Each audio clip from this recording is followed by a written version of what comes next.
Hello students, welcome to our YouTube channel your BSc guide. आज के इस video में हम बीएससी थर्ड सेमेस्टर फिज़िक्स के यूनिट नंबर 3 का क्लास नंबर 2 है, जिसका नाम है टाइम वेरिंग इलेक्ट्रोमैग्नेटिक फील्ड। इसके पहले मैंने क्लास नंबर 1 कंप्लीट करा दी है, जिसमें मैंने फैराडे लॉ पढ़ाया है, integral and differential form of Faraday law पढ़ाया है, जो कि काफ़ी ज़्यादा एग्ज़ाम के पॉइंट ऑफ व्यू से इम्पॉर्टेंट है।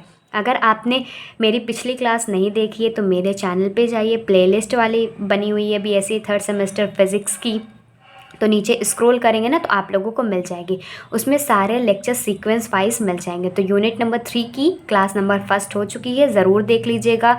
फैराडे लॉ वगैरह काफ़ी इंपॉर्टेंट है, लॉन्ग में शॉर्ट में पूछा जाता है। और मैं बता दूं कि मैंने यूनिट नंबर 1 से लेकर के यूनिट नंबर 8 तक के सारे यूनिट के मोस्ट इंपॉर्टेंट क्वेश्चन करा दिए हैं, और चाहे वो सब्जेक्टिव क्वेश्चन हो, एमसीक्यूज क्वेश्चन हो, सब कुछ प्रोवाइड करा दिया है। सिलेबस करा दिया है, most important chapter unit topic बता दिए हैं आप लोगों को, और साथ ही साथ मैंने यूनिट 1 और यूनिट 2 के डिटेल लेक्चर्स को भी प्रोवाइड कर दिए हैं। बहुत सारे स्टूडेंट की डिमांड थी कि मैम आप पहले फ़िज़िक्स का कोर्स पूरा कंप्लीट करा दीजिए, क्योंकि फ़िज़िक्स की जो एग्ज़ाम्स हैं बहुत ही ज़्यादा क्लोज़ हैं। तो मैं उन्हीं के डिमांड पे ही क्लासेस लेकर के आई हूँ। 2 से 3 दिन में ये कंप्लीट हो जाने वाली। इसकी एक वीडियो आप लोगों को मिल चुकी होगी, और ये दूसरी वीडियो है। मेरी हर वीडियो शाम को 5 बजे और शाम में 7 बजे आती है। और मेरे चैनल पे आप लोगों को फिज़िक्स, केमिस्ट्री, मैथमेटिक्स तीनों सब्जेक्ट के detail lecture, most important chapter, unit, topic सब कुछ अवेलेबल है। बस आप लोग ज़रूर चेकआउट कीजिए। अगर आपको कोई वीडियो नहीं मिलती है फिज़िक्स की, केमिस्ट्री की, मैथमेटिक्स की, तो सिंपली यूट्यूब पर सर्च कीजिएगा BSc third semester physics by your BSc का। तो मेरे चैनल पर जितनी भी फिज़िक्स की वीडियो होगी, प्लेलिस्ट वगैरह होगा, मोस्ट इंपॉर्टेंट क्वेश्चन होगा, सब कुछ आप लोगों के सामने आ जाएगा। केमिस्ट्री सर्च करना है तो केमिस्ट्री बाय योर बीएससी का है, मैथ्स सर्च करना है तो मैथ्स बाय योर बीएससी का है, सब कुछ आप लोगों को मिल जाएगा। पिछली वीडियो में मैंने आप लोगों को बताया था कि आज की वीडियो में आप लोगों को इंडक्शन के ऊपर बात करने वाली हूँ। तो ये वीडियो बहुत ही ज़्यादा इम्पॉर्टेंट होने वाली है। इसमें जो, और आप लोग जानते हैं कि जितने भी इम्पॉर्टेंट टॉपिक्स होते हैं मैं उन्हीं को टॉपिक्स को कवर कराती हूँ, ताकि आप लोग एग्ज़ाम में यही सारे टॉपिक्स को पढ़ के जाएँ, यही से क्वेश्चन बने और यही चीज़ें आप लोग लिख करके भी आएँ। ठीक, आप नए हैं तो चैनल को ज़रूर सब्सक्राइब कर लीजिएगा, नोटिफिकेशन बेल को ऑल पे सेलेक्ट कर लीजिएगा, ताकि मेरी हर वीडियो की नोटिफिकेशन आपको मिलती रहे। इंडक्शन टॉपिक काफ़ी ज़्यादा इंपॉर्टेंट है। इंडक्शन 2 टाइप के होते हैं, एक सेल्फ इंडक्शन होता है, एक म्यूचुअल इंडक्शन होता है। आज की वीडियो में हम पूरा सेल्फ इंडक्शन पढ़ने वाले हैं, कैसे इसका क्या होता है सेल्फ इंडक्शन। लॉन्ग सोलेनॉइड के ऊपर काफ़ी बार निकालने को आता है, उसकी एनर्जी डेंसिटी वगैरह भी काफ़ी बार पूछी गई है। 2 कॉइल जब दे दिया जाए तो उसमें सेल्फ इंडक्शन कैसे निकालते हैं। ठीक, अब ये सेल्फ इंडक्शन होता क्या है इसको तो पढ़ेंगे। फिर बता दूँ कि इंडक्शन का दूसरा टाइप भी होता है, म्यूचुअल इंडक्शन। ठीक, तो सेल्फ इंडक्शन में एल का यूज़ करते हैं। एल क्या होता है, कोफिशिएंट होता है सेल्फ इंडक्शन का, और म्यूचुअल इंडक्शन में एम होता है। एम क्या होता है, कोफिशिएंट ऑफ म्यूचुअल इंडक्शन होता है। इसके फॉर्मूलाज वगैरह भी इतने इंपॉर्टेंट नहीं है जितना मैं आप लोगों को डेरिवेशन कराऊंगी, और जितने भी इसमें डेरिवेशन होने वाले हैं। सेल्फ इंडक्शन होता क्या है, सेल्फ से आप लोगों को क्या समझ में आता है कि मैं तो खुद के खुद में ही इंडक्शन हो जाना। अगर कोई करंट फ्लो कर रहा है किसी एक सिंगल कॉइल में, तो उसमें जो फ्लक्स का चेंज होगा, कॉइल में चेंज होगा, तो उसकी वजह से जो ईएमएफ प्रोड्यूस होती है सर्किट में, जो कि मैंने आप लोगों को फैराडे लॉ में अच्छे से बताया हुआ है। तो वो मैंने आप लोगों को बताया हुआ है ना, फैराडे लॉ का पूरा नाम बताया था, Faraday law of electromagnetic induction की बात हुई थी उसमें। तो 2 टाइप के इंडक्शन मैंने समझा दिए, सेल्फ इंडक्शन होता है, म्यूचुअल इंडक्शन होता है। एल जो होता है कोफिशिएंट ऑफ सेल्फ इंडक्शन होता है, एम क्या होता है, कोफिशिएंट ऑफ म्यूचुअल इंडक्शन होता है। तो आज की वीडियो में पूरा सेल्फ इंडक्शन अच्छे से पढ़ने वाले हैं। जो इसकी नेक्स्ट वीडियो आएगी पूरा म्यूचुअल इंडक्शन अच्छे से पढ़ने वाले हैं। चाहती तो मैं इसकी बहुत वीडियोज़ बना सकती थी, लेकिन आप लोगों का एग्ज़ाम क्लोज है, तो मैं 2 से 3 वीडियो में ही पूरा का पूरा यूनिट कंप्लीट कराना चाहती हूँ। तो आप लोग प्लीज़ चैनल पे बने रहिएगा। अगर कॉपी पेन नहीं निकाले तो नोट्स कॉपी पेन ले आइए, प्रॉपर्ली नोट्स बनाते हुए चलिए। ये सारे नोट्स आप लोगों के एग्ज़ाम के टाइम पे बहुत ही ज़्यादा हेल्प करने वाले हैं। ठीक, तो स्टार्ट करते हैं अपना वीडियो। सेल्फ इंडक्शन यहाँ से ही इम्पॉर्टेंट है। ठीक, बाकी तो मैंने बता दिया इंडक्शन 2 टाइप के होते हैं। अब सेल्फ इंडक्शन क्या होता है, पहले मैं आप लोगों को लिखवाऊंगी, फिर मैं आप लोगों को समझाते हुए चलूँगी, ताकि आप लोगों को और अच्छे से समझ में आए। पहले समझा दूंगी तो इतना फ़र्क नहीं पड़ता है। ठीक, तो सबसे पहले लिखेंगे सेल्फ इंडक्शन की डेफिनेशन लिखेंगे प्रॉपर्ली, और सेल्फ इंडक्शन कहाँ से आया ये सारी चीज़ भी डिस्कस करेंगे, और सेल्फ इंडक्शन का क्या फॉर्मूला होता है ये भी चीज़ देखेंगे। तो इसके डेफिनेशन से स्टार्ट करते हैं। तो डेफिनेशन पहला पॉइंट डाल लीजिएगा, लिखेंगे if a current if a current flows in a single coil, the current, और यही चीज़ जो मैं आप लोगों को लिखवा रही हूँ, यही चीज़ आप लोगों को एग्ज़ाम में भी लिख करके आना है, क्योंकि जितने भी टॉपिक्स मैं आप लोगों को पढ़ाती हूँ सब एग्ज़ाम के लिए इम्पॉर्टेंट होता है। और जिस वे से मैं लिखवाती हूँ इसी वे से मैंने खुद अपने एग्ज़ाम्स में भी लिखे हुए हैं और अच्छे से अच्छे मार्क्स भी गेन किए हुए हैं, तो आप लोग भी लिखिए। ठीक, तो कह रहा है if a current flow in a single coil, the current causes a flux through the same coil,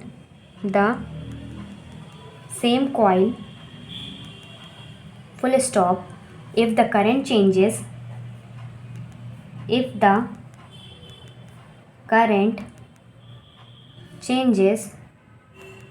and flux also changes and EMF is induced in the coil.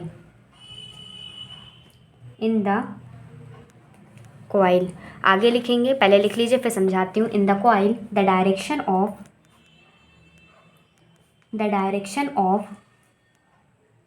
induced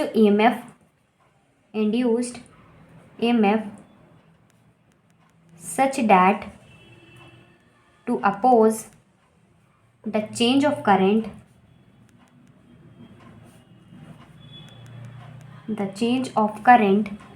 in the circuit. This phenomena, copy pen निकाल लीजिए, note down करते हुए चलिएगा, क्योंकि notes मैं आप लोगों को नहीं प्रोवाइड करती हूँ। आप वीडियो को पॉज करेंगे, नोट डाउन कर लीजिएगा। ठीक, is known as self induction and induced EMF as self induced EMF। Induce induction कह सकते हो, इंड्यूस सेल्फ इंडक्शन, या induce EMF as self induce EMF। देखिए समझा देती हूँ एक बार।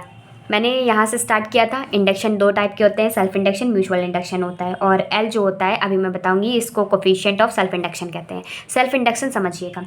If a current flow in a single coil, मान लीजिए एक हमारे पास सिंगल कॉइल है, इसमें करंट फ्लो हो रहा है। इफ़ अ करंट, अगर करंट फ्लो होता है सिंगल कॉइल में, the current causes a flux through the same coil. अब ये करंट फ्लो हो रहा है तो इसकी वजह से फ्लक्स भी जनरेट होगा। मैंने आप लोगों को बताया भी हुआ है।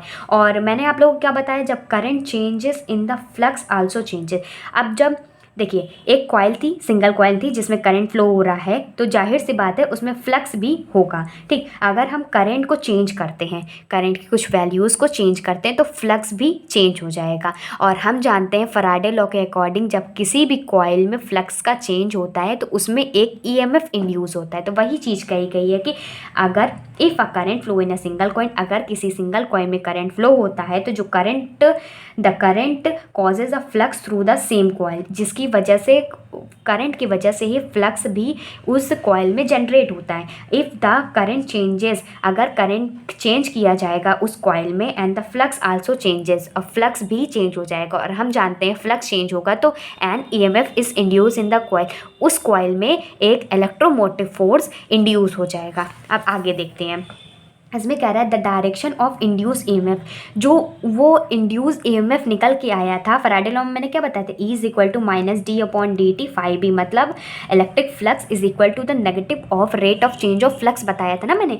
तो उसमें कह रहा है यही जो इंड्यूस EMF है उसकी जो डायरेक्शन होगी such that to oppose the change of current in the circuit. मान लीजिए करंट की डायरेक्शन इस तरह है, तो जो इलेक्ट्रिक फ्लक्स प्रोड्यूस हो रहा है उसकी डायरेक्शन अपोजिट में होगी। ठीक, EMF की डायरेक्शन अपोजिट में होगी करंट के। ठीक। तो यही इसी फिनोमिना को हम लोग कहते हैं सेल्फ इंडक्शन, या कह सकते हो सेल्फ इंड्यूस ईएमएफ, क्योंकि ईएमएफ की वजह से ही प्रोड्यूस हो रहा है। होप आप लोगों को डेफिनेशन अच्छे से समझ में आ गई होगी। बाकी मैं आप लोगों को इसको कैसे लिखते हैं इसको अच्छे से समझाती हूँ। तो लिखेंगे वी कैन राइट, हम लिख सकते हैं कि जो फ्लक्स है वो डायरेक्टली प्रोपोर्शनल होगा करंट का, क्योंकि करंट चेंज करेंगे फ्लक्स चेंज होगा, तो डायरेक्टली प्रोपोर्शनल ही तो हुआ। फ्लक्स को हम लोग फाई से डिनोट करते हैं और करंट को हम लोग आई से डिनोट करते हैं। ठीक, तो हम कह सकते हैं ना कि फाई जो होगा डायरेक्टली प्रोपोर्शनल होगा आई का। अब यहाँ पर प्रोपोर्शनलिटी का कांस्टेंट हटेगा तो एक कांस्टेंट आना चाहिए। वो कांस्टेंट क्या होता है? एल होता है, और ये आई एज इट इज। अभी मैंने बताया एल क्या होता है? Coefficient of self induction. तो लिख लीजिएगा L is equal to coefficient of self induction. ठीक, बहुत कांस्टेंट कहते हैं ना कि जब प्रोपोर्शनलिटी का कांस्टेंट हटता है तो एक कांस्टेंट आता है, प्रोपोर्शनलिटी का साइन हटता है तो एक कांस्टेंट आता है, लेकिन इसको कोफिशिएंट ऑफ सेल्फ इंडक्शन के नाम से जानते हैं। ठीक, अब मान लेते हैं अब ये एक कॉइल थी, सिर्फ इसमें एक ही टर्न थे, मान लेते एन नंबर ऑफ टर्न्स आ जाएंगे, तब क्या होगा? तो कोफिशिएंट, तब उसका फ्लक्स का फॉर्मूला क्या हो जाएगा? तो लिखेंगे फॉर एन टर्न्स, मान लेते हैं एन नंबर ऑफ टर्न्स आ जाएगा, तो जो फाई हो जाएगा वो is equal to N L I, क्योंकि एन नंबर ऑफ टर्न्स के लिए बस एन आगे लग जाता है। तो होप आप लोगों को ये अच्छे से समझ में आ गया होगा। कमेंट करके बताइए जल्दी से किस किस को सेल्फ इंडक्शन के डेफिनेशन और सेल्फ इंडक्शन का फॉर्मूला अच्छे से समझ में आया कि नहीं आया। फिर मैं आप लोगों को जो सेल्फ इंडक्शन का एक प्रूफ है जिसमें जो हमारा कोफिशिएंट की वैल्यू आती है, कोफिशिएंट ऑफ सेल्फ इंडक्शन, वो इंड्यूस ईएमएफ के इक्वल आता है, और ये हमारा क्या रहता है? मॉड में रहता है। और ये क्यों मॉड में रहता है, सारी चीज़ें मैं आप लोगों को बताने वाली हूँ, और ये आप लोगों के एग्जाम में ही पूछता है। एक बार मैं आप लोगों को फिर से बता देती हूँ सेल्फ इंडक्शन क्या होता है। अगर किसी ही कॉइल में, सिंगल कॉइल में करंट होता है तो उसकी वजह से फ्लक्स भी होगा, अगर करंट में चेंज होगा तो फ्लक्स में भी चेंज होगा, जिसकी वजह से कॉइल में ईएमएफ प्रोड्यूस हो जाएगा, और यही जो ईएमएफ की डायरेक्शन होगी always opposite to the circuit होगी। मान लीजिए कि हम यही कॉइल में चेंज करते हैं कुछ ना कुछ, तो यही कॉइल में फ्लक्स भी चेंज हो रहा है, इसी को सेल्फ इंडक्शन कहते हैं। सेल्फ का मतलब खुद के कॉइल में खुद से ही चेंज होना। तो जब करंट इसी कॉइल में चेंज हो रहा है तो फ्लक्स इसी कॉइल में चेंज हो रहा है, तो ईएमएफ इसी कॉइल में प्रोड्यूस हो रहा है और उसकी direction opposite to the current होगी, तो इसी को सेल्फ इंडक्शन कहते हैं, जिसे हम लिख सकते हैं flux directly proportional to the I, मतलब फ्लक्स करंट के डायरेक्टली प्रोपोर्शनल है। तो यहाँ से प्रोपोर्शनलिटी का सिंबल हटाया तो यहाँ पर एल आ गया, जिसे एल कहते हैं कोफिशिएंट ऑफ सेल्फ इंडक्शन। अब मान लेते हैं इस कॉइल में एन नंबर ऑफ टर्न्स थे, तो एन से मल्टीप्लाई कर देंगे तो phi is equal to N L I आ गया।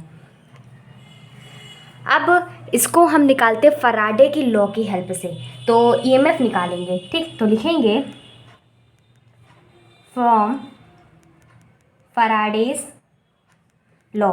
हम जानते हैं जो ईएमएफ होता है वो d/dt फाई ऑफ बी होता है, मतलब EMF is equal to rate of change of flux होता है। ठीक, तो जहाँ पर फ्लक्स है उसकी जगह पे फ्लक्स की वैल्यू रख देंगे, फ्लक्स की जगह पे एल आई रख देंगे। ठीक, तो क्या आ जाएगा? E is equal to minus d/dt, और फ्लक्स कितना है? L I. अभी हमने पढ़ा ना फ्लक्स किसके इक्वल होता है? एल आई के इक्वल होता है सेल्फ इंडक्शन में, तो ये एल आई हो गया। ठीक, तो इसको सॉल्व करते हैं तो E is equal to L हमारा कोफिशिएंट ऑफ सेल्फ इंडक्शन है, तो इसको बाहर ले लेंगे और माइनस का माइनस हो जाएगा, और di/dt मतलब इसका इंटीग्रेशन करेंगे, सॉरी डिफ्रेंशिएशन करेंगे। ठीक, तो ये अगर हम एल की वैल्यू निकालते हैं तो एल इज इक्वल टू इसकी जगह पे माइनस हो जाएगा, ये ई हो जाएगा, अपॉन में di/dt हो जाएगी। एल की वैल्यू निकालना है हमने। ठीक, जो di/dt है इसके नीचे चला जाएगा। समझ में आ रहा है कि नहीं आप लोगों को? कमेंट करके बताइएगा ज़रूर। ठीक, अगर हम इसका मॉड ले लेते हैं तो ये नेगेटिव साइन हट जाएगा, तो एल की वैल्यू निकाल रहे हैं। ठीक, मॉड ले लेते हैं तो मॉड ले लेंगे तो जो नेगेटिव साइन हट जाएगा तो ई आ जाएगा, और नीचे क्या आ जाएगा?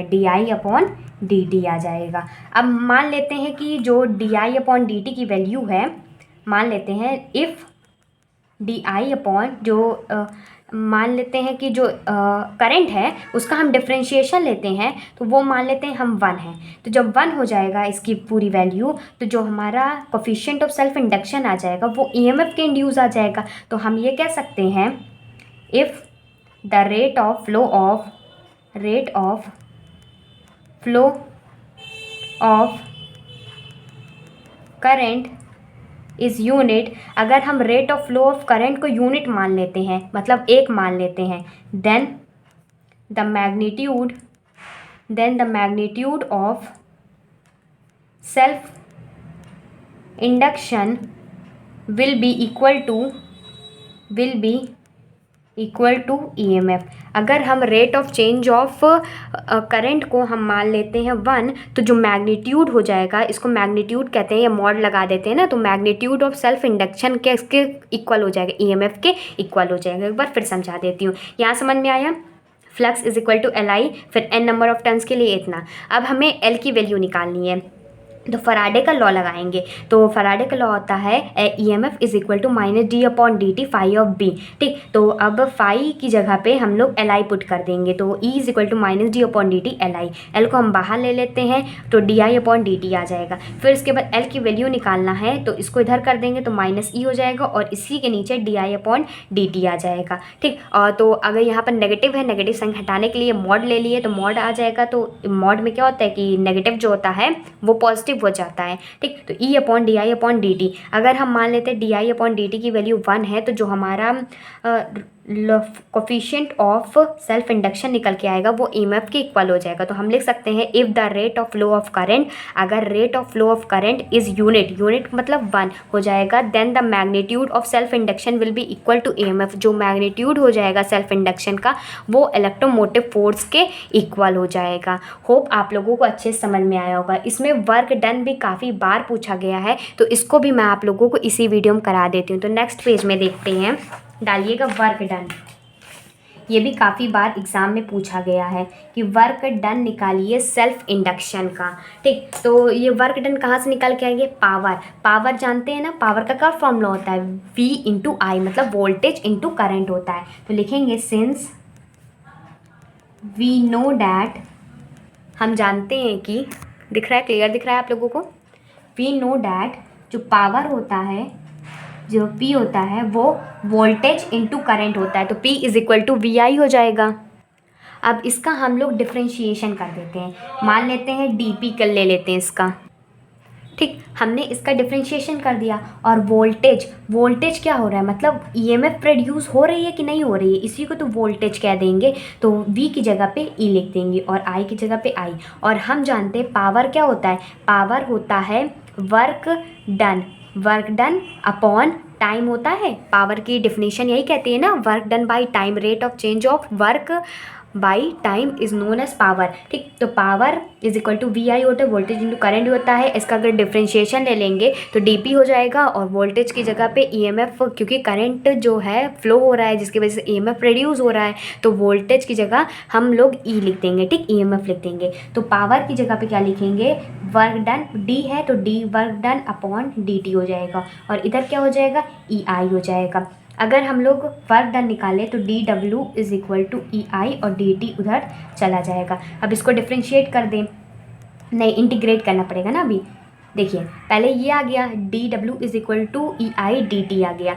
और हमने अभी क्या पढ़ा? हमने कोफिशिएंट पढ़ा ना, एल की वैल्यू, ये देखिए E is equal to minus L D I upon D T हमने पढ़ा, तो यही को इसमें यूज़ करेंगे। ठीक, ई आई डी टी की जगह पे लिख सकते हैं L और D I upon D T dot I, फिर डी टी लिख देंगे। ठीक, पहले को बाहर रखा, दूसरे का इंटीग्रेशन कर दिया, दूसरे का वो का बाहर रखा और इसका इंटीग्रेशन कर दिया। ठीक, कोफिशिएंट तो आ ही जाएगा। फिर ये हो जाएगा D W is equal to, ये एल आई आ जाएगा यहाँ से और ये डी आई आ जाएगा। अब इसको इंटीग्रेट करना है, ऑन इंटीग्रेटिंग, अच्छे से समझिएगा, काफ़ी ज़्यादा इंपॉर्टेंट है। ठीक, तो वर्क डन इंटीग्रेट कर देंगे तो इस पर भी इंटीग्रेशन साइन, इस पर भी इंटीग्रेशन साइन, छोटा सा काम है बस। आप लोगों को ग्रेजुएशन कर रहे हैं तो आप लोगों को डायरेक्ट करना भी आना चाहिए। तो एल को हम बाहर ले लेंगे, इंटीग्रेशन जाएगा आई डी आई का और लिमिट क्या जाएगी? 0 से लेकर के आई नॉट तक हम लिमिट मान लेते हैं, तो वर्क डन हमारे पास निकल के आएगा एल, इसका क्या हो जाएगा आई का होल स्क्वायर डिवाइडेड बाई 2, 0 से आई नॉट। अब बार बार इंटीग्रेशन में करके नहीं बताऊंगी, काफ़ी बार फर्स्ट ईयर में मैंने आप लोगों को समझाया हुआ है, 12th क्लास में 11th क्लास में अच्छे से पढ़ा होगा। ठीक, आई का क्या हो जाएगा आई स्क्वायर डिवाइडेड बाई 2 हो जाएगा।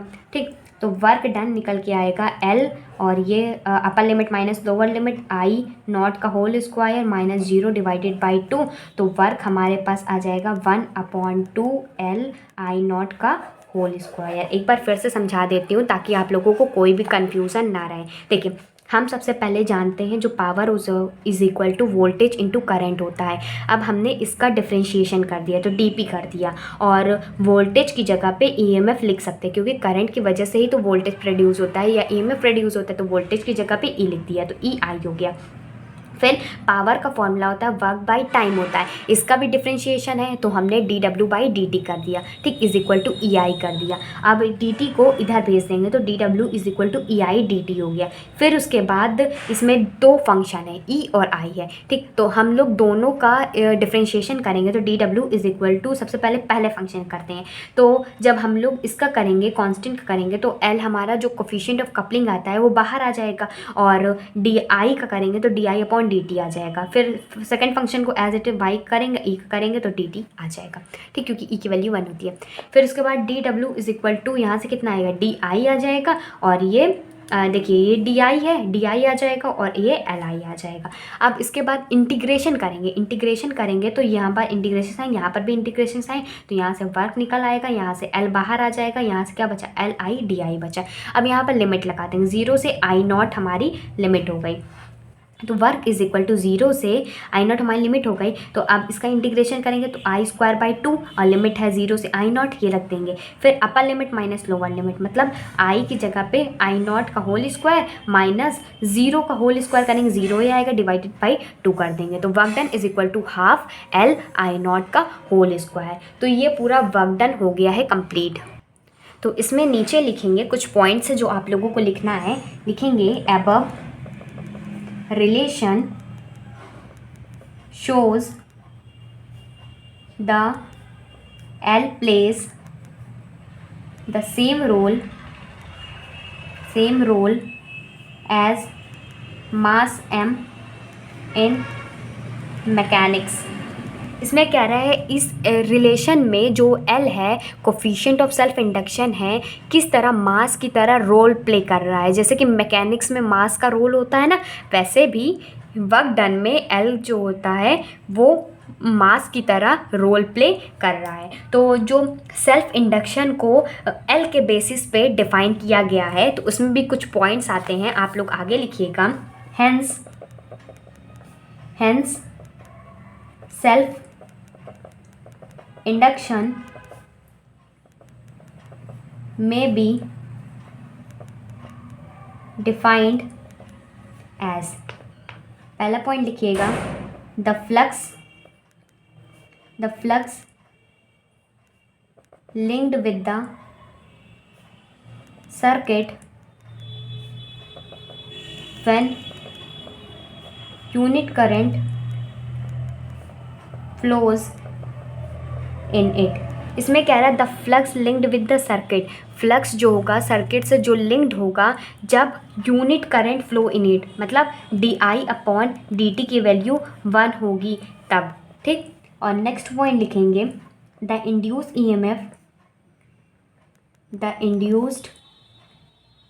EMF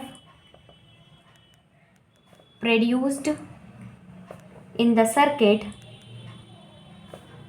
when the rate of change of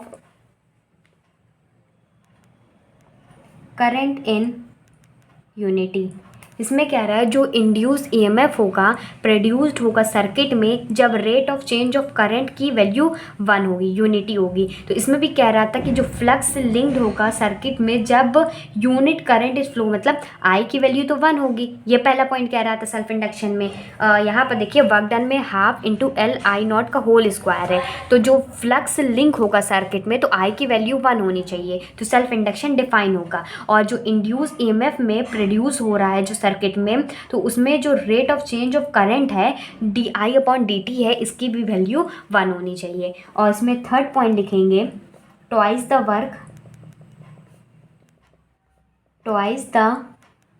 work done in establishing the magnetic flux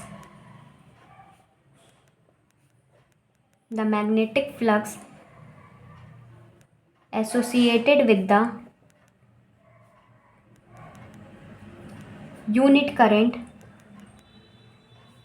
in the circuit।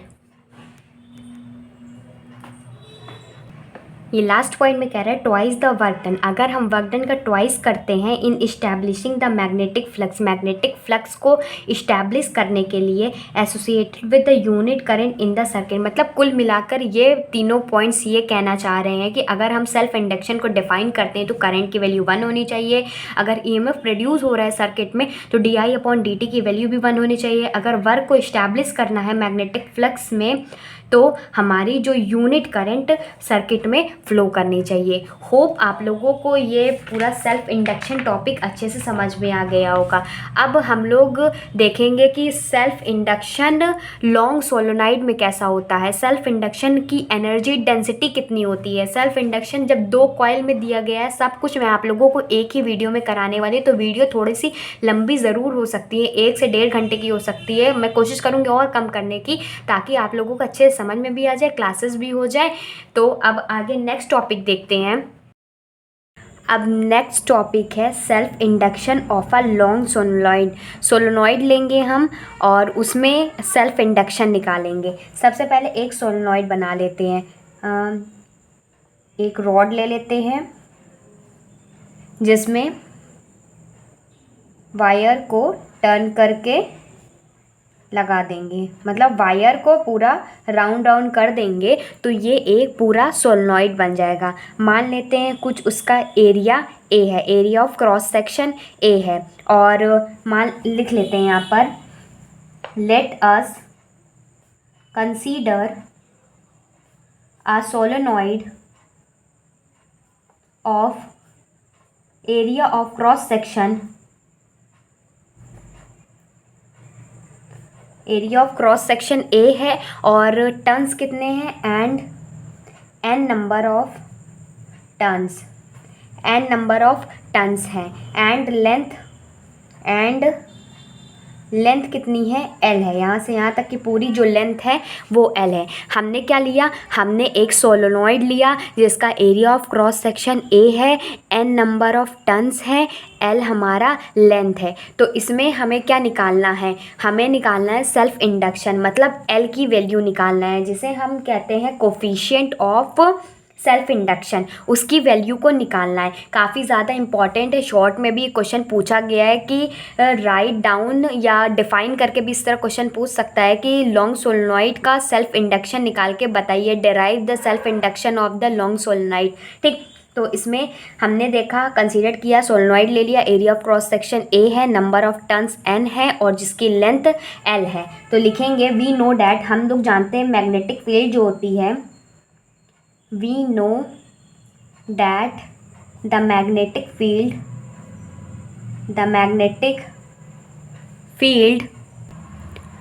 of a solenoid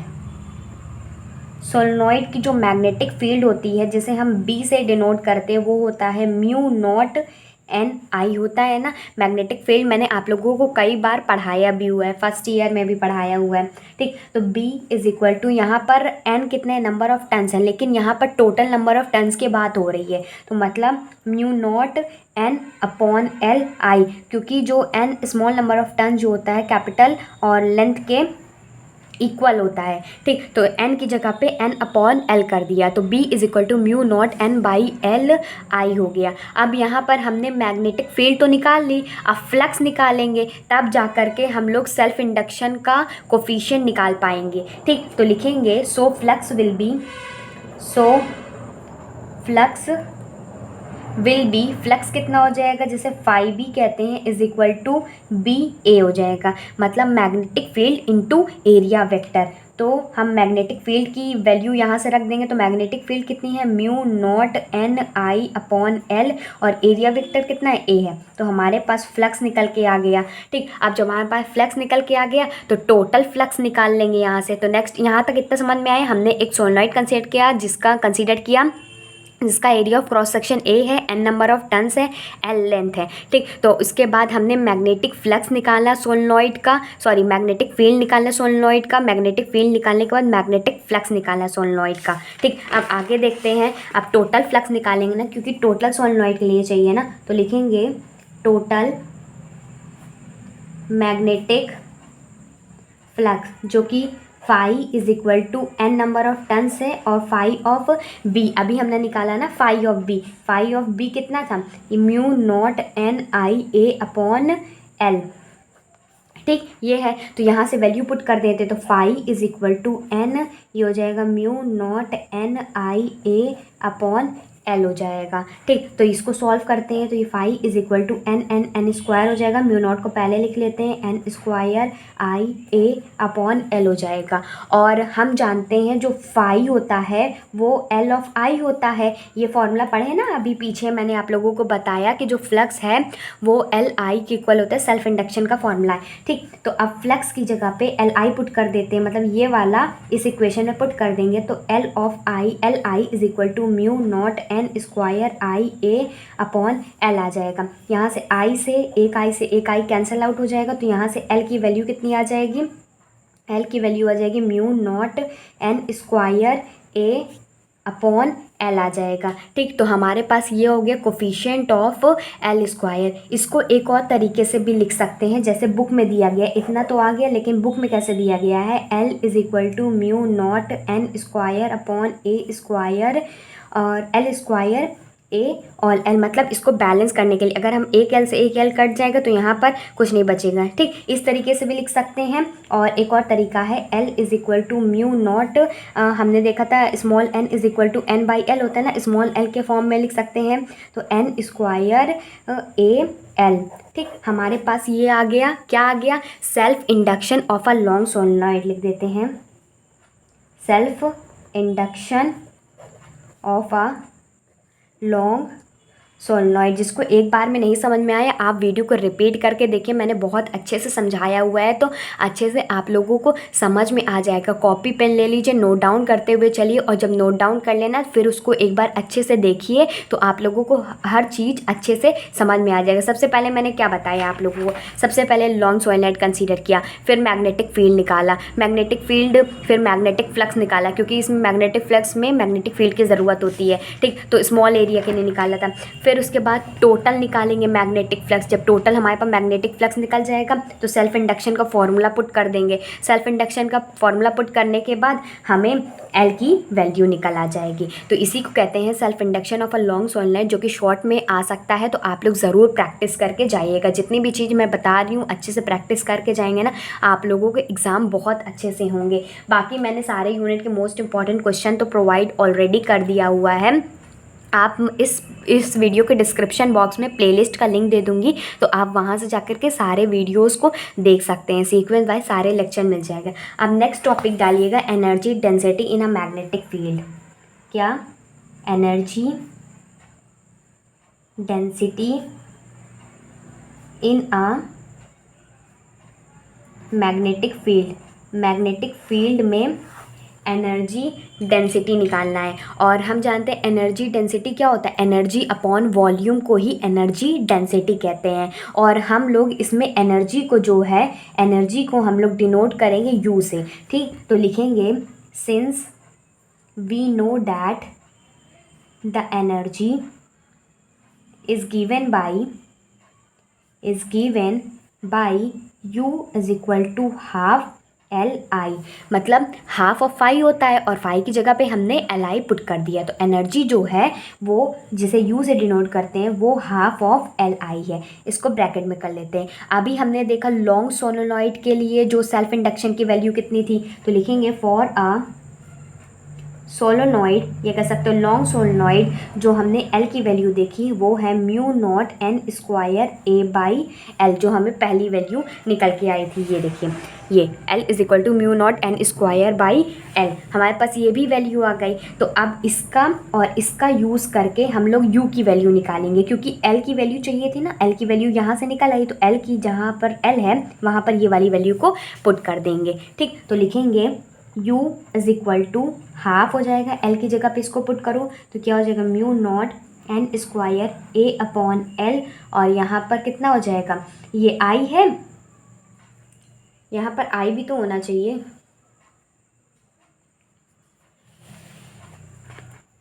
यहाँ पर म्यू नॉट एन, अच्छा हाँ i से i कैंसल आउट हो गया था।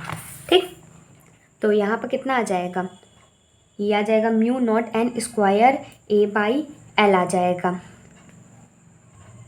और ये वाली जो आई है इसको I as it is put कर दिया। ठीक, हम सबसे पहले एनर्जी निकालेंगे जो कि होती है हाफ एल आई होती है, एल आई स्क्वायर होती है, सॉरी यहाँ पर स्क्वायर का कन्फर्म हो गया था, एल आई स्क्वायर होती है। ठीक, और एल की वैल्यू यहाँ पर पुट कर देंगे mu naught N square by A इस इक्वेशन में, और यहाँ पर ये हो जाएगा एल का स्क्वायर।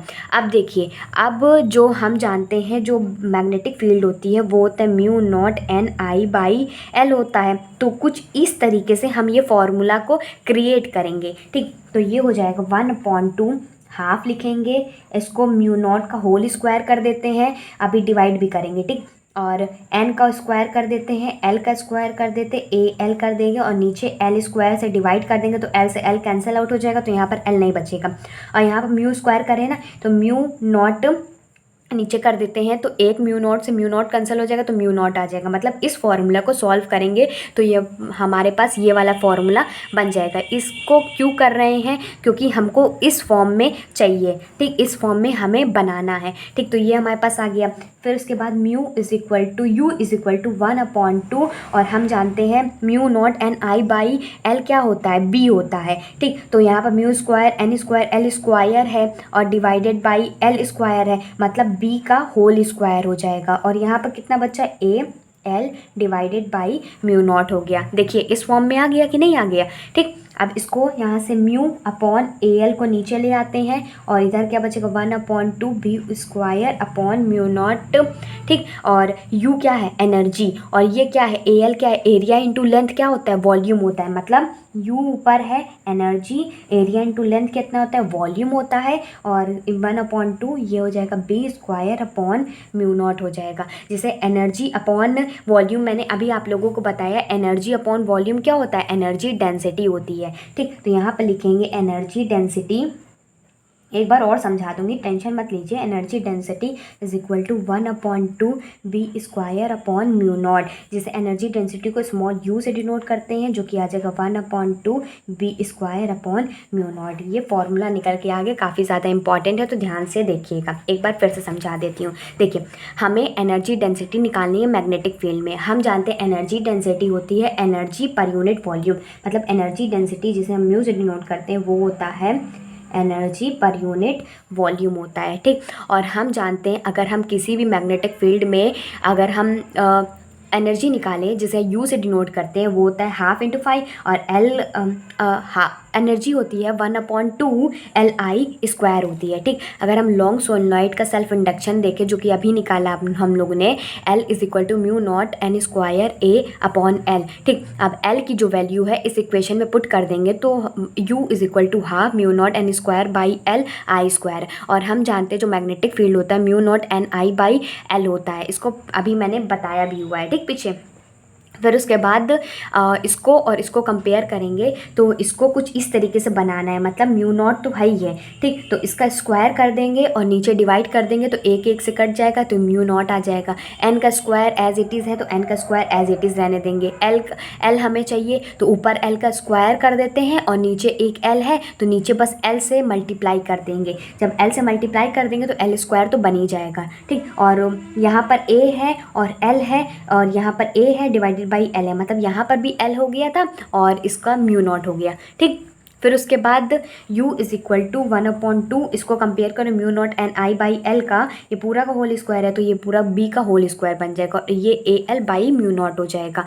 अब ए एल जो है इसको इसके नीचे ले आओ तो u हो जाएगा एनर्जी, ए एल क्या हो जाएगा एनर्जी इंटू लेंथ क्या हो जाएगा एरिया इंटू लेंथ क्या हो जाएगा वॉल्यूम, तो हम लिख सकते हैं एरिया अपॉन वॉल्यूम, इधर से बचेगा 1/2 B square by mu naught. ठीक, और एनर्जी अपॉन वॉल्यूम होता है एनर्जी डेंसिटी जिसे हम u से डिनोट करते हैं और साइड में आ जाएगा 1/2 B square by mu naught. तो ये हो गया energy density in a magnetic field. Hope आप लोगों को अच्छे से समझ में आ रहा होगा। अब लास्ट टॉपिक सेल्फ इंडक्शन का बनता है, सेल्फ इंडक्शन ऑफ 2 कॉइल। अगर 2 कॉइल दे दिया गया और उसमें सेल्फ इंडक्शन की वैल्यू निकालनी है, मतलब L की वैल्यू निकालनी है, तो कैसे निकल के आएगा। इसमें न्यूमेरिकल भी बन सकते हैं, इसके जो निकल के आएगा इसका फॉर्मूला इसके ऊपर न्यूमेरिकल बनते हैं और इसको प्रूफ करने को भी पूछ सकता है, शॉर्ट में पूछ सकता है। तो नेक्स्ट टॉपिक देखते हैं। बस ये लास्ट टॉपिक है, इसके बाद क्लास कंप्लीट हो जाएगी। तो इसमें लिखेंगे सेल्फ और पूरा सेल्फ इंडक्शन भी कंप्लीट हो जाएगा। नेक्स्ट वीडियो में म्यूचुअल इंडक्शन भी पढ़ा दूंगी और फिर ज़्यादा से ज़्यादा कितने टॉपिक बचेगा, 2 टॉपिक बचेगा। देखिए म्यूचुअल इंडक्शन पढ़ा दूंगी और फिर उसके बाद मैक्सवेल इक्वेशन है, काफ़ी ज़्यादा इंपॉर्टेंट है, उसका फिजिकल सिग्निफिकेंस और मूविंग कॉइल गैल्वेनोमीटर। तो 3 मतलब 1-2 लेक्चर और बन जाएंगे। बाकी मैं कोशिश करूँगी जल्दी से जल्दी आप लोगों को पढ़ा दूँ। और इक्वेशन ऑफ कॉन्टीन्यूटी तो लॉन्ग में भी आया हुआ है, उसको भी प्रूफ कराऊँगी, सब कुछ कराऊँगी आप लोगों को। ठीक है, तो आप लोग चैनल को सब्सक्राइब करके ज़रूर रखिएगा और बेल आइकन जो होती है उसको ऑल पे सिलेक्ट करके रखिएगा। जब मेरी क्लास की वीडियो आएगी ना तो नोटिफिकेशन आपके पास पहुंच जाएगी। आप नोटिफिकेशन के थ्रू भी देख सकते हैं, नहीं तो आप लोगों को प्रीमियम चलता रहता है ना, लाइव क्लास का प्रीमियम चलता रहता है, तो आप लोग वहां से भी क्लास को अटेंड कर सकते हैं 5 बजे और 7 बजे। ठीक, सारी क्लास को अटेंड कीजिएगा। बाकी आप लोगों को सारे अच्छे मार्क्स आने वाले हैं। अगर जो बच्चा मेरी सीरीज़ को फॉलो करता है, सारे इंपॉर्टेंट लेक्चर्स देखता है, सारे यूनिट के मोस्ट इंपॉर्टेंट क्वेश्चन सॉल्व करता है, उसके डेफिनेटली बहुत अच्छे मार्क्स आएंगे। आप लोग बस एक बार ट्रस्ट तो कीजिए, मेरे भी अच्छे मार्क्स आए थे, आप लोगों के भी अच्छे मार्क्स आएंगे। ठीक, तो सेल्फ इंडक्शन इन 2 कॉइल 2 तरह से निकाल सकते हैं। एक तो सीरीज़ को कॉइल को सीरीज़ में जोड़ देंगे और या तो कॉइल को पैरेलली जोड़ देंगे। आप लोगों ने क्लास 11th और 12th में सीरीज़ और पैरेलल के बारे में ज़रूर पढ़ा होगा। तो सबसे पहले डालिएगा, अगर हम 2 कॉइल को सीरीज़ में कनेक्ट कर देते हैं तो लिखेंगे कनेक्टेड इन सीरीज़। बहुत इजी सा टॉपिक है, फिर ये कंप्लीट हो जाने वाला है। अब हम 2 कॉइल लेते हैं, उसको सीरीज़ में कन्वर्ट करते हैं। मान लेते हैं एक हमारा ये कॉइल है, फिर दूसरा कॉइल हमारे पास ये है, और करंट जो फ्लो होगा सीरीज़ में, करंट जो होता है सेम होता है। ठीक, लेकिन जो सेल्फ इंडक्शन है, अलग अलग कॉइल का अलग अलग होगा। मान लेते हैं इसका जो है L1 है और इसका L2 मान लेते हैं, और इसकी वजह से, करंट की वजह से क्या प्रोड्यूस होता है, EMF प्रोड्यूस होता है। कितने बार मैंने आप लोगों को बताया, अगर किसी कॉइल में करंट फ्लो हो रहा है तो फ्लक्स चेंज होगा, फ्लक्स चेंज होगा तो EMF प्रोड्यूस होगा। ठीक, तो मान लेते हैं इसका EMF जो है E1 है, इसका EMF E2 है। ठीक, और हम जानते हैं जो EMF होता है वो LdI/dt होता है। कई बार बता चुकी हूँ, यहाँ से dI/dt की वैल्यू निकाल लेंगे, E/L हो जाएगा। इसको मैंने किस लिए निकलवाया, आगे इसका यूज़ होने वाला है, क्योंकि हमें यहाँ से टोटल EMF निकालने की ज़रूरत पड़ेगी। टोटल EMF निकालेंगे तो मतलब फर्स्ट का EMF प्लस सेकंड का EMF जोड़ देंगे, और हम जानते हैं EMF क्या होता है, dφ/dt होता है, मतलब rate of change of flux is equal to EMF होता है ना। फैराडे लॉ में मैंने बहुत अच्छे से समझाया हुआ है।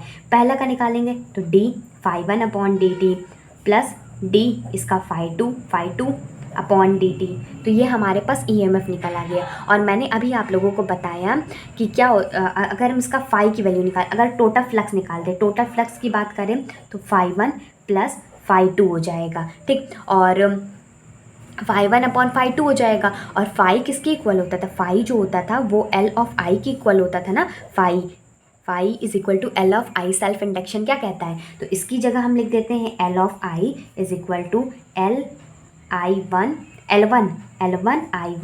प्लस L2I2 हो जाएगा। और हम मान लेते हैं कि जो करंट है सीरीज़ में I is equal to I1 is equal to I2, मतलब सीरीज़ में जो करंट होती है वो सेम होती है। तो यहाँ से क्या हो जाएगा, LI हो जाएगा और यहाँ से L1I हो जाएगा, L2I हो जाएगा, क्योंकि I1 I2 किसके इक्वल है, I के इक्वल है, तो L1I हो जाएगा, L2I हो जाएगा। ठीक, तो हमारे पास सब I से I कैंसल आउट हो जाएगा, तो हमारे पास L is equal to L1 plus L2। अगर हमें सेल्फ इंडक्शन निकालना है दो कॉइल का जब सीरीज़ में कन्वर्ट होती है, तो मतलब टोटल जो निकालेंगे वो अगर एक कॉइल का सेल्फ इंडक्शन की वैल्यू दूसरे कॉइल के सेल्फ इंडक्शन की वैल्यू को जोड़ देंगे तो हमारे पास ये निकल के आ जाएगा। इसको मैंने आप लोगों को क्यों बताया, क्योंकि इसका आगे यूज़ है जब हम पैरेलल में कनेक्ट करेंगे सीरीज़ को, मैंने इसलिए बता दिया है ताकि आप लोगों को याद रहे कि EMF जो होता है L/di/dt होता है और di/dt की वैल्यू E/L होती है। ठीक, ये समझ में आया। हमने दो कॉइल लिए जिसमें करंट फ्लो कराया, जिसका एक का L1 था, इसका L2 था, EMF E1 था और इसका E2 था। हमने टोटल E निकाला जो कि E1 प्लस E2 हुआ, और E की वैल्यू होता है d∅/dt। E1 के लिए d∅1/dt, d∅2/dt। फिर टोटल फ्लक्स निकाला ∅1 प्लस ∅2, और ∅ इज इक्वल टू Li होता है, और L1 I1 के लिए मतलब फ्लक्स 1 के लिए L1 हो जाएगा, I1 हो जाएगा, और फ्लक्स 2 के लिए L2 I2 हो जाएगा। ठीक, और यहाँ पर में से I की वैल्यू सेम है तो I को लिख देंगे, फिर I से I कैंसल आउट हो जाएगा, तो L is equal to L1 plus L2 हो जाएगा। अब सेकंड वाला देखिए, जब हम दो कॉइल को पैरेलली कनेक्ट करते हैं तो लिखेंगे कनेक्टेड इन पैरेलल। अब दो कॉइल को पैरेलल कनेक्ट करते हैं, इसको ध्यान से समझिएगा। मान लेते हैं हमारे एक कॉइल ये है, ठीक, और दो कॉइल ले लिया हमने ये, और जिसका L1 है और ये L2 है, और जिसका EMF, आप देखिएगा पैरेलल में जो EMF होता है वो सेम रहता है, इसमें भी EMF और इसमें भी E हो जाएगा। ठीक, और करंट डिफरेंट हो जाएगा, तो इसमें करंट I1 हो जाएगा, इसमें जो करंट फ्लो कर रहा है, और इसमें I2 में, क्योंकि पैरेलल में क्या होता है करंट डिफरेंट हो जाता है लेकिन EMF सेम रहता है। और इसका हमने मान लिया सेल्फ इंडक्शन L1 मान लिया, इसका L2 मान लिया। ठीक, तो अगर हम करंट निकालें यहाँ से तो पूरा टोटल करंट कितना हो जाएगा, I1 प्लस I2 हो जाएगा कि नहीं हो जाएगा। अगर हम करंट की बात करें मतलब दोनों करंट को जोड़ दिया जाए तो हमें I के इक्वल हो जाएगा। और अब हम यहाँ पर देखिए, अब मैंने आप लोगों को क्या बताया कि यहाँ से देखिए, यहाँ से हम क्या EMF जो निकाला है अभी हमने, तो यहाँ से अगर इसको डिफ्रेंशिएट कर देते हैं, सॉरी देखिए यहाँ पर अगर इसको डिफ्रेंशिएट करते हैं तो di/dt I हो जाएगा। अगर इसका करेंगे di1/dt हो जाएगा, इसका करेंगे di2/dt हो जाएगा। ठीक, ये हो जाएगा। और अब यहाँ पर देखिए मैंने आप लोगों को बताया di/dt की वैल्यू क्या है, E/L है, तो यहाँ पर क्या पुट कर देंगे di/dt की जगह पे di/dt की जगह E/L, और यहाँ पर क्या पुट करेंगे E/L1 और E/L2।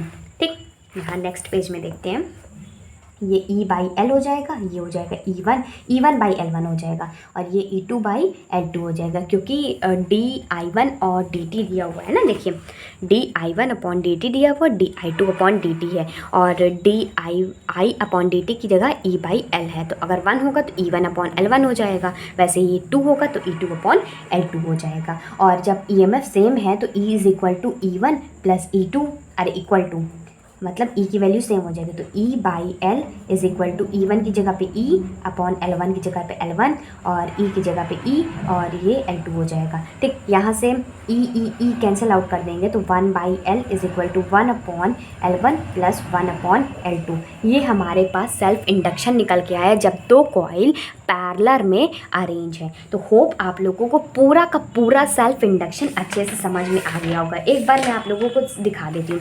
मैंने बताया इंडक्शन क्या होता है, self induction, mutual induction. Self induction का पूरा डिफाइन करके आप लोगों को बताया, फिर सेल्फ इंडक्शन का मैंने आप लोगों को फॉर्मूला बताया, n नंबर ऑफ टर्न्स के लिए बताया, और सेल्फ इंडक्शन का ये मोड वाला भी फॉर्मूला बता दिया कि अगर हमारे पास जो करंट है, rate of flow of current अगर यूनिटी हो जाती है तो जो मैग्नीट्यूड होता है सेल्फ इंडक्शन का वो EMF के इक्वल हो जाता है, ये भी बता दिया। फिर मैंने आप लोगों को वर्क डन बताया जो कि काफ़ी बार एग्जाम में पूछा गया, सेल्फ इंडक्शन का वर्क डन कैसे निकालते हैं। ठीक, फिर उसके बाद मैंने आप लोगों को ये वर्क डन के बेसिस पे सेल्फ इंडक्शन के डेफिनेशन बताई। ठीक, 3 पॉइंट थे, काफ़ी इंपॉर्टेंट है। फिर मैंने आप लोगों को लॉन्ग सोलेनॉइड के बारे में बताया कि उसका हम लोग सेल्फ इंडक्शन कैसे निकाल सकते हैं।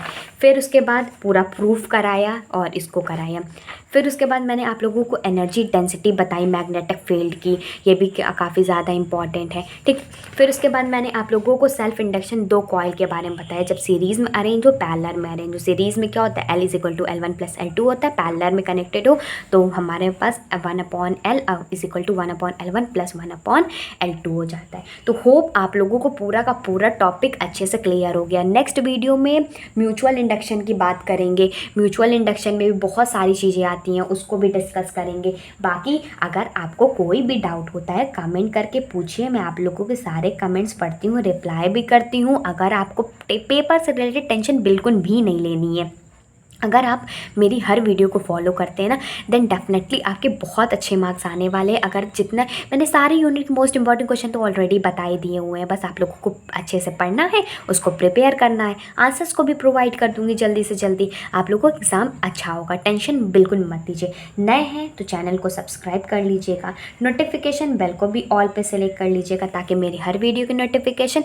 आपको मिलती रहे। मेरी हर वीडियो 5 बजे और 7 बजे मिल जाएगी आप लोगों को। अगर और भी कोशिश करूँगी कि ज़्यादा से ज़्यादा और आप लोगों को टाइम दूँ तो एक दिन में 3 वीडियो प्रोवाइड कर सकती हूँ, बस इससे ज़्यादा नहीं कर पाऊँगी क्योंकि थोड़ा नेट का भी इशू हो जाता है, तो आप लोग थोड़ा सा समझिए, ठीक। अगर आपको कोई वीडियो नहीं मिल रही कमेंट करके मुझसे पूछें, मैं लिंक भी प्रोवाइड कर दूँगी, नहीं तो इस वीडियो के डिस्क्रिप्शन बॉक्स में BSc 3rd सेमेस्टर फिजिक्स का लिंक प्रोवाइड कर दूँगी। केमिस्ट्री का चाहिए तो मैंने आप लोगों को बताया हुआ है, क्या सर्च करना है आप लोगों को, BSc 3rd सेमेस्टर फिज़िक्स चाहिए तो फिज़िक्स, केमिस्ट्री चाहिए तो केमिस्ट्री, मैथ्स चाहिए तो मैथ्स, लास्ट में डालना है बाय योर BSc गाइड। तो मेरे चैनल पर जितनी भी वीडियो होगी सब कुछ आप लोगों के सामने आ जाएगी। फिर और कमेंट करके ये भी बताइएगा आप लोगों को समझ में आता है कि नहीं। बस इसकी 2 या 3 लेक्चर और बनेगा, नहीं तो ये कंप्लीट हो जाएगा, ठीक। फिर उसके बाद मैं नेक्स्ट जो बुक है मॉडर्न ऑप्टिक्स और लेज़र वाली, उसको भी स्टार्ट करूँगी, जिसमें इंटरफेरेंस काफ़ी इंपॉर्टेंट है और डिफ्रैक्शन वगैरह भी है। तो मैं उसमें काफ़ी इंपॉर्टेंट क्वेश्चन तो बता ही चुकी हूँ, बाकी मैं डिटेल में भी पढ़ाऊँगी कैसे आप लोगों को लिखना है, क्या करना है। चैनल को सब्सक्राइब ज़रूर कर लीजिएगा और डेली क्लास अटेंड किया करिए, ठीक। और कमेंट करके बताइएगा आप लोगों को अच्छी लगी कि नहीं। वीडियो अच्छी लगती है तो लाइक शेयर ज़रूर कीजिएगा, एटलीस्ट 2 to 3 पीपल तक शेयर कर दीजिए ताकि और भी बच्चों तक पहुंच सके ना, ठीक। Goodbye and stay safe.